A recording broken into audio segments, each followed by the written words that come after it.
So for today's video in the 7 days of solstice, I wanted to talk a little bit about Chiron. So I talked yesterday about Neptune, which had not been getting a lot of airtime on the channel lately. And also I haven't really been talking a lot about Chiron transits lately, so I wanted to make a dedicated video about Chiron, where it's at in Aries, what that's perhaps signifying for the collective, and how we can work with the energy better, because this is kind of one of the transits I feel that has a lot of people scrambled right now and has a lot of people kind of like finding themselves with forks in the road, crossroads. This is a major transit that deals with proving things to oneself, proving things to the ego, proving what we can do, what we can grow through, what we are willing to go through as well to do something. So yes, before we continue with the video, I do want to give you an update about my content. Yes, all of the 12 monthly sign-by-sign forecasts are now exclusive to Patreon. Over there, you can find all of the readings ad-free, and you can also get weekly forecasts called T-Chats, where I reflect on the current energies of the general time and talk about upcoming astrology transits. All of this is paired with wonderful audio quality and efficient navigation to help streamline your access to this premium content. So yes, going hand in hand with this update, I am offering a 7-day free trial to my Patreon page, meaning that you can get your first 7 days free. So yes, that will be linked below in the top comment, as well as in the top right-hand corner of this screen. Definitely come and check out the new updated Patreon. We have a lot of really exciting premium content over there, and it's just beautiful and very easy to work with. So thank you all so much, and let's continue with the video. We've had Chiron in Aries since the year of 2019, and it touched also in summer of 2018, and then through retrogrades it wasn't until 2019 that it was fully in Aries. And this is another transit that we're going to be having until 2026. So just like we have Neptune and Saturn transiting the sign of Pisces until 2026, we also have Chiron transiting the sign of Aries until 2026. So yeah, can you imagine the type of change we're up for that year when we have so many outer planets changing sign? Okay, there's quite a few things that I want to talk about in regards to this transit, so feel free to pour some tea or do whatever it is that you like to do while listening to these videos. A lot of people inform me that they enjoy to listen to these videos while cleaning or while studying, while accounting. I get all kinds of correspondence about the way that this channel is kind of used for both very intense focused study and for background, I suppose, listening as well. Anyway, so Chiron in Aries until 2026. First of all, what this energy means to me is displacing the normal way that we begin. So, of course, Aries is the first sign of the zodiac. It is the archetype of new beginnings, of pioneering, and of trying new things and stepping onto new paths. Chiron kind of inverts whatever energy it goes into. So it looks at the shadow side, or it looks at the sort of way in which that energy can be out of its typical essence. So the way that people operate typically, or the way that things are usually done or usually seen, is inverted by Chiron. So what we would have been seeing since 2019 is that all of our efforts to like begin or to start or to like energize new paths were probably shifted or turned, skewed, or kind of like found themselves in unexpected places. I feel that a lot of people are in very unexpected places with this transit, and I feel one of the images I get for Chiron in Aries is like doing things at odd times. Okay, so like this is definitely a transit where a lot of people like can't sleep at night, so they get up and they make coffee and they try to figure things out. It's a transit where people try to do things that are like meant to be done during the day, during the night. Okay, it's a very polarizing energy. And I don't know, if for those of you who are like creatives out there, or for those of you who are like artists, you would kind of really understand this energy very well. Like sometimes we just get these like jolts of energy, or we just like all of a sudden are like, I'm gonna fix this, or I'm going to create this. I remember one time when I was in college, I had a very long essay that I hated. I thought it was really bad, and the night before it was due, I like somehow got a jolt of energy and like got up and made coffee and like went through the entire night, like totally redoing the essay, totally creating a different form. And interestingly, what came through was really way better at a level of content and research, and the way that I was using the research was way better, but there were quite a few careless mistakes, and this is kind of like what happens with Chiron and Aries, these like jolts of energy to like suddenly change the entire system, or to totally kind of renege on what has been building for a very long time. I think this is what this energy is about. So we would have been seeing since 2019, and from 2019 until 2026, things like that. Things like, okay, I've been working for so long on this project, or I have such long running momentum with this or that. All of a sudden there's a jolt of energy, I'm pouring coffee and I'm changing everything. So this is also, I think, an energy that's very conducive to unhealthy lifestyles. I think that people really push themselves too far with Chiron and Aries. This has definitely been a transit that has been contributing to that sort of manic factory hyperproduction energy that I've talked a lot about on the channel with the Saturn-Uranus squares we had in 2021. This has definitely been a contributive energy to that sort of overproduction or oversaturation, or thinking that like blood, sweat, and tears will be the difference in margin as compared to like slow burn. So that's kind of a challenge that we're having right now, is like, can we use a better momentum? Can we kind of slow burn through things or do things consistently rather than like, you know, going crazy with our energy and having these like sudden shifts or these sudden changes. Also whims and trying to solve problems very fast, or trying to also get to places quicker than normal, or to try to overpower typical ways of advancing. I do find this to be like a very ambitious energy that we're in, Chiron and Aries. And it's also kind of establishing a new definition of what pain is, or what it is to heal as well. Remember, Chiron is the wounded healer. So the planet of Chiron deals with how we define pain, how we define wellness, and also how we define the process of healing. So it's very much to do with like medicine, the medical industry, therapies, philosophies and doctrines around mental health. Chiron is very involved in those kinds of ideas. So when it's in Aries, it's kind of an antithetical energy. Aries is not the sign that has really the advancement or the level of maturity to be in the depth that Chiron requires. So yeah, all forms of malpractice with Chiron and Aries, doing things improperly, impulse and whim leading to future messes. Also a lot of lost sleep, or a lot of unsureness regarding like certain business choices for some people, certain career choices. Very much like, for example, people doing things like on a whim, like, doing like very, how can I put it diplomatically, very like questionable things online, making videos with people, and they wind up on like questionable websites, sort of like party culture as well, combining with social media. Yeah, things like that with Chiron and Aries, sort of like a very kind of like teenage energy, and a very sort of, for some people, a lack of morals, or it's not even a lack of morals, it's just absence of morals, okay?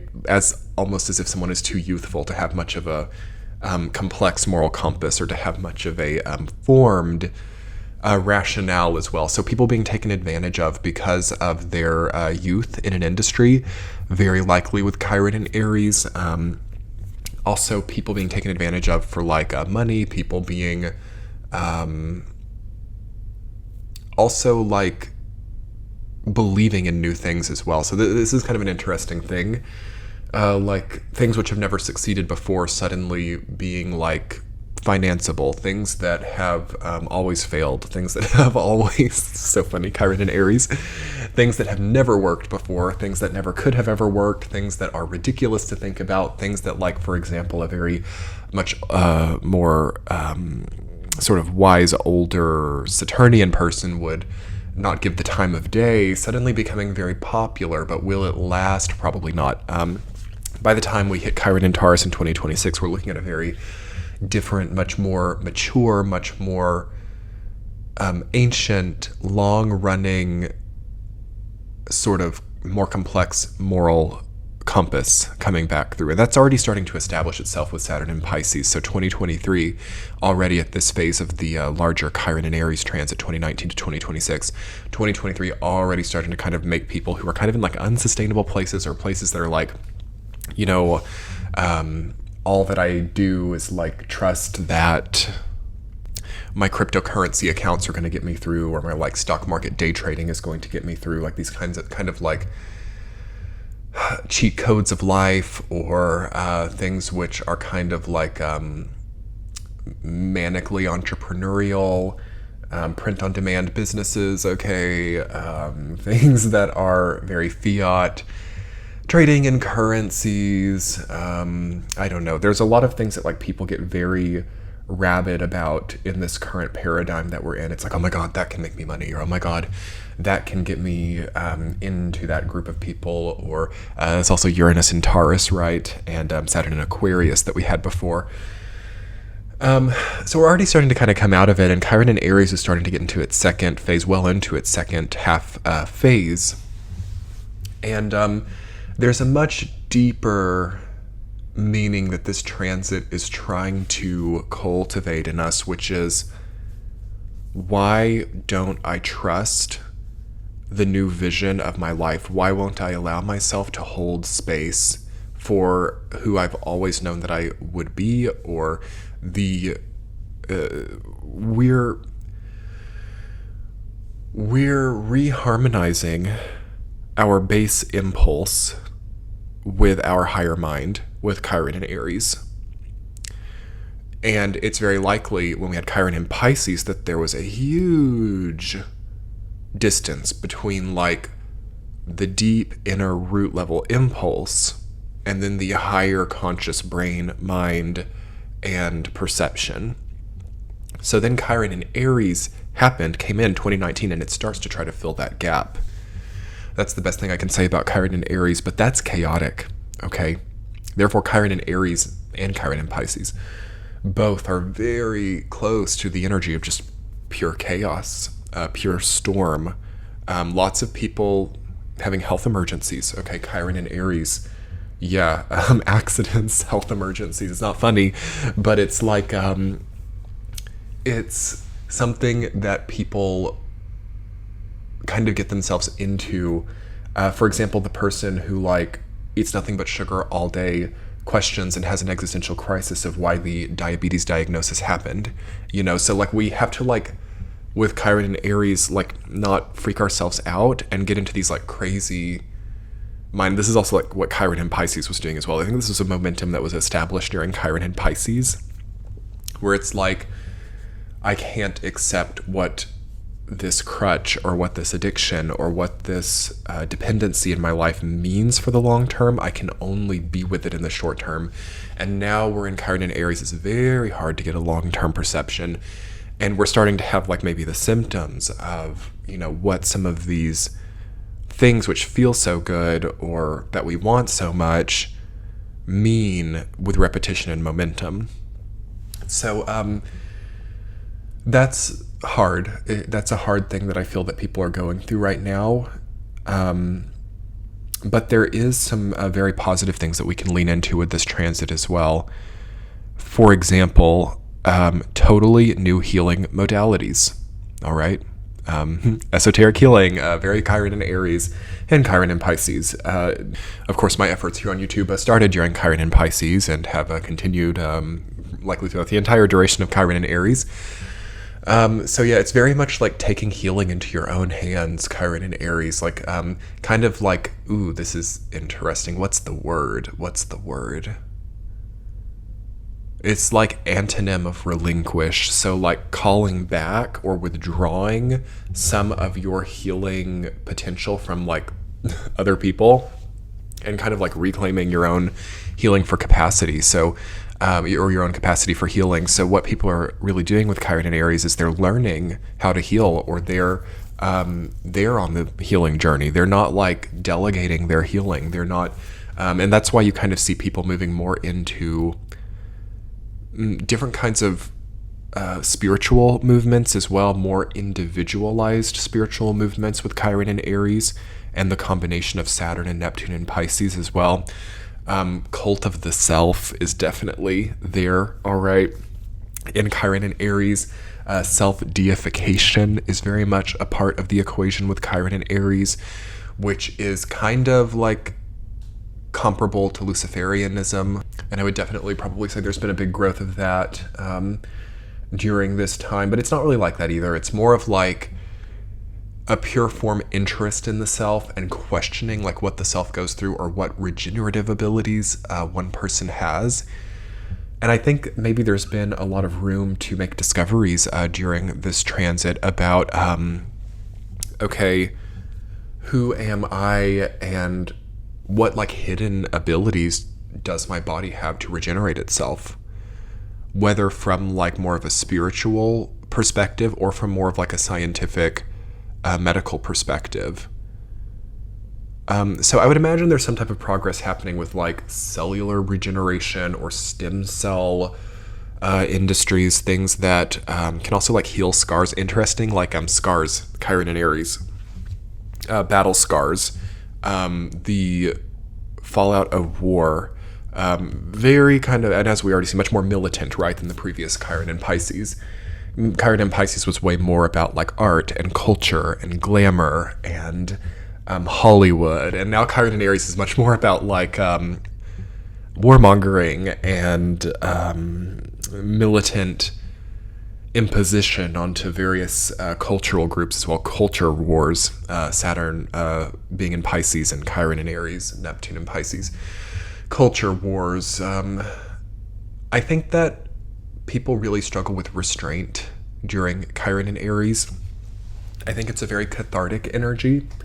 I think that it also is very displacing. So you definitely have people, for example, still so angry about their ex, or still so angry about their childhood, still so angry about something being stolen from them, in some cases even decades and decades ago, now trying to heal it with the battle, now trying to heal it with the power position, now trying to heal it through XYZ. And it's not always wrong, as to me that does feel to be typically like the recipe or the alchemy for generalized elevation.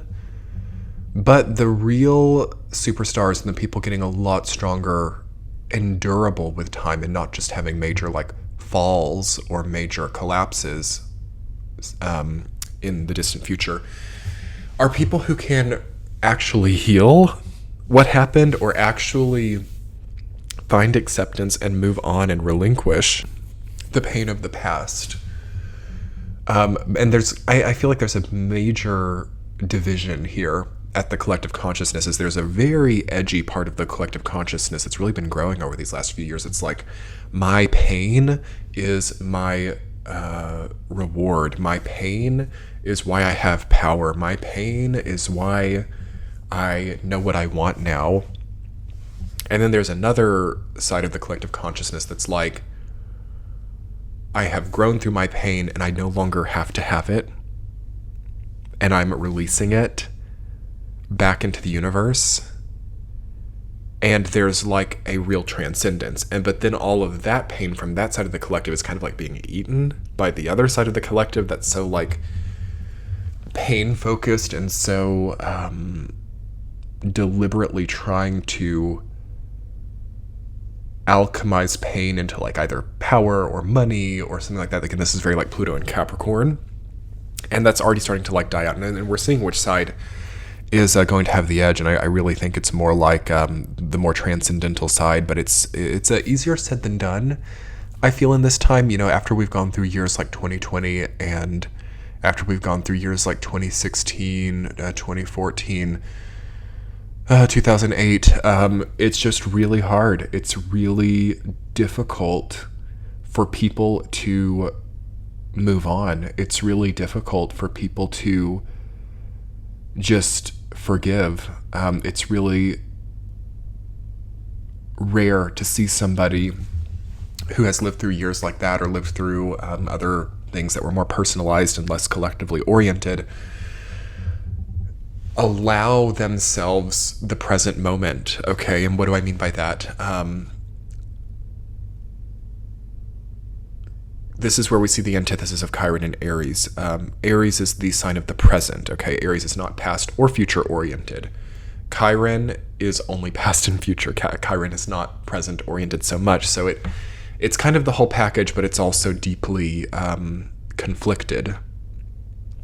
So the person doing the best right now is the person who has transcended some of these previous years while dedicating themselves to their present moment, but understanding what they've been through.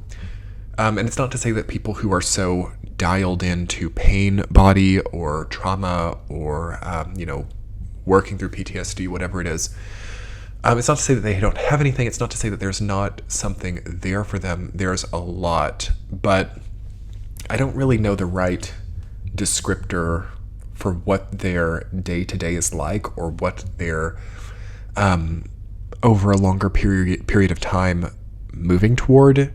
But to me, it seems very, how can I explain it? There's so many things coming to my mind, but I'm afraid it's like not gonna quite be the best description. I don't know. It's not just dark. It's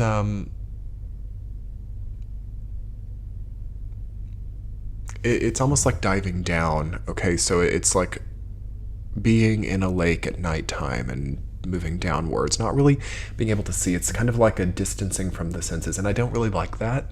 Okay, I don't love that.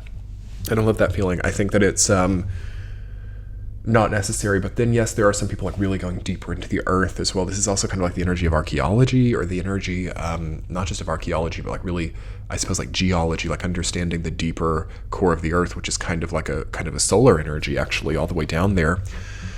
So then you eventually hit light there too. But we really do have the question of like energy creation happening through pain versus energy creation happening through allowance or reception. Pick your poison. That's been something that's kind of been coming up over the last few videos, also with the Neptune video as well. Pick your poison. Do you want your creation to come through pain, or to come through love, pain, or loss, or reception? A lot of us would have made our choices during Chiron and Pisces, and now with Chiron and Aries, we are up for a new level cycle on how it is exactly that we create in our lives. Another important thing to talk about with Chiron and Aries is the change in authority as well. So Chiron does in a way deal with authority, as does Aries. It's the sign of Mars. So that's usually why things like wars happen. That's why conflicts happen. That's why fights happen. Battles is usually a conflict or a feud or some type of disagreement about who's in charge of something or who owns something. Okay, so yeah, I would say that's another big thing that we're going through right now, is like, who deserves the authority, who deserves the platform, the position, the ownership, and probably corruption within that, or even like conspiracies or weird like schemes or plots with Chiron and Aries. And some of it's like quite laughable and immature, but some of it is also like strikingly sophisticated and kind of like scary and Machiavellian to even think about. And it's definitely a transit. Also, I can really say God for a long time, but it's these types of energies that kind of make you want to just have like kind of like a humble, or not necessarily, yes, humble is the right word, but when I say humble, I don't mean like impoverished. I don't mean anything that's like Five of Pentacles or in the tarot, or low down, hard done by experiences. But a lot of people kind of want to be sequestered away, or some of the people doing the best right now are not the people up on the TV screens, are not the people waging wars, are not the people trying to manipulate chess pieces, or even like plowing in all of that like money and stuff like that. That's a certain form of success, I suppose, but I think that really successful people have certain lifestyles that are kind of out of that line of vision, or out of that line of out of that magnetic field, out of that cesspool, out of that lake. Okay, so those are the people who are really doing well. So people who have like rural homesteads, there can be weird things happening there too. Nowhere can really get away from it, but I really think that if you're someone who's like struggling, and you've noticed that since like the year 2019 that there's a lot of like weird political issues in your life. When I say political, I mean like feeling undermined by your coworkers, by your family, by whoever it is that's in your life, feeling like, especially if you like have things like people are jealous of what you have, or people like question what you have. Chiron and Aries, questioning who's in charge, questioning who deserves what, questioning who controls what, right? Chiron and Mars's sign. Very rebellious energy there. Very rebellious energy. And then with Uranus getting ready to move into Gemini, I mean, it just kind of, Saturn and Neptune and Aries, it looks like a time to kind of be moving towards a greater wholesomeness achieved through one's own hand, and greater peace and tranquility through lifestyles that don't really bring about questions of like, do they deserve that? Do they merit, or do they really get to be that person? So like finding places where people don't question who you are as much, or finding groups of people or locations or lifestyles where people aren't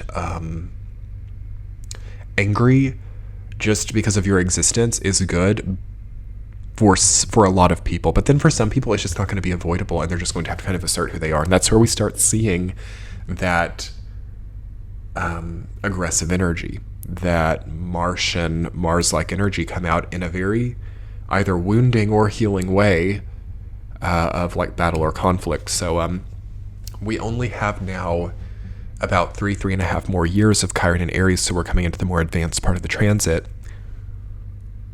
And in tandem with the other transits that we're having, Saturn moving through Pisces, Neptune finishing in Pisces, I think that a lot of the aggressions or battles that people participate in will not be comprehensible. So I'm seeing that even when people win, they lose. Even when they lose, they win. The Saturn, Neptune, and Pisces is going to really skew concepts of victory and defeat. And Chiron and Aries, nonetheless, is going to just want that feeling of like, I'm fighting, or my blood, sweat, and tears get me through, or my margin lies in my suffering, or something like that. And it might be better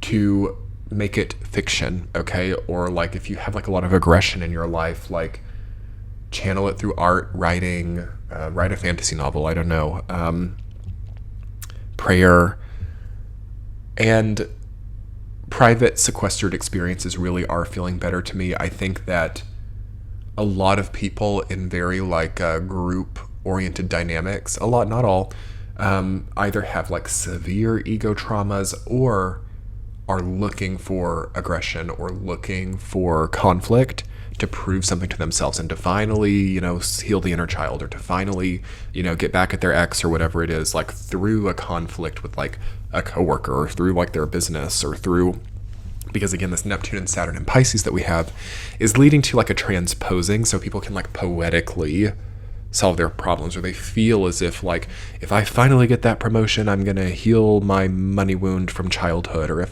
that time that I finally get to that place or get to that position, I'm going to be seen by my ex, and they're going to know that I was valuable at long last. Like, there's a lot of those kinds of like deep, shadowy narratives that people are really clinging to with all of their might during this particular configuration that we're having of a Neptune, Saturn, and Chiron.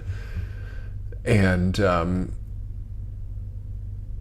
I think that the real key, this is actually like the Hierophant card, archetypally, Chiron and Aries. There are keys to be found during this time. There are, I don't want to call it cheat codes because it's not cheating, but there are like secrets of life or secrets of productivity, secrets also, yes, of victory, or mindsets of overcoming, mindsets of coming out on top, or you know what's really awesome? Like victory over our own self-defeating attitudes, victory over suppression or oppression or some type of outer force that kind of seeks to hamper or pull down. That's, if you've been having any stories like that in your life where it's like, at long last I overcame my smoking addiction, at long last I went back and got my degree, at long last I finally did what I knew I needed to do and nothing stopped me. That's the penultimate way to channel Chiron and Aries in a positive way. And it doesn't have to be about causing any mischief in anybody's life or causing any like conflicts. It can really just be reclaiming who you are. So on that note, everyone, I think it's a good time to conclude the video. I really enjoyed this one. I don't talk about Chiron enough. I think it's a great thing to talk about on this channel, as this channel is very much Chiron archetypally. So yes, esoteric healing, esoteric sky, very Chiron. Anyway, everyone, thank you so much for being here. I hope you're enjoying this series of videos I'm filming. I'm doing exactly, I think, what Chiron and Aries is, which is filming very late at night. I am on the road right now. I'm in a hotel, so hopefully the audio was decent. But yes, we have a lot of channel updates coming through right now. Check out my channel update video. Check out the description box. Check out the community tab. There's a lot of information about how things are changing, as I am making some updates during this time. And that's another great thing to do with Chiron and Aries, is to bring things into a more authentic place that works for you. So thank you all so much for being here, and there's more videos coming day by day here during this wonderful solstice period of time. Have a great, enjoyable time of the solstice here. Much love. Bye.